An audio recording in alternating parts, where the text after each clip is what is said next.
Anti narcotics force Pakistan نے 15 مئی سے 21 مئی کے دوران 40 ملک گیر کارروائیوں میں 2825 کلو منشیات برآمد کر لی۔ کارروائیوں میں 4 خواتین اور 2 غیر ملکی باشندوں سمیت 36 ملزمان کو گرفتار کیا، جبکہ 11 گاڑیاں بھی قبضے میں لے لی۔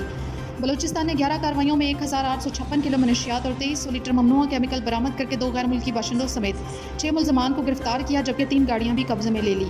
خیبر پختونخوا نے 11 کارروائیوں کے دوران 500 کلو منشیات اور 65,000 نشہ آور گولیاں برآمد کر کے 6 ملزمان کو گرفتار کر کے 2 گاڑیاں بھی قبضے میں لے لی۔ سندھ نے 5 کارروائیوں کے دوران 296 کلو منشیات اور 2400 نشہ آور گولیاں برآمد کر کے خاتون سمیت 5 ملزمان کو گرفتار کیا اور 1 گاڑی بھی قبضے میں لے لی۔ راولپنڈی نے 6 کارروائیوں کے دوران 118 کلو منشیات اور 100 نشہ آور گولیاں برآمد کر کے 2 خواتین سمیت 11 ملزمان کو گرفتار کر کے 2 گاڑیاں بھی قبضے میں لے لی۔ پنجاب نے 7 کارروائیوں کے دوران 52 کلو منشیات اور 93 نشہ آور گولیاں برآمد کر کے خاتون سمیت 8 ملزمان کو گرفتار کیا اور 3 گاڑیاں بھی قبضے میں لے لی۔ تمام مقدمات انسداد منشیات ایکٹ کے تحت متعلقہ تھانوں میں درج کر کے تفتیش کا آغاز کر دیا گیا ہے۔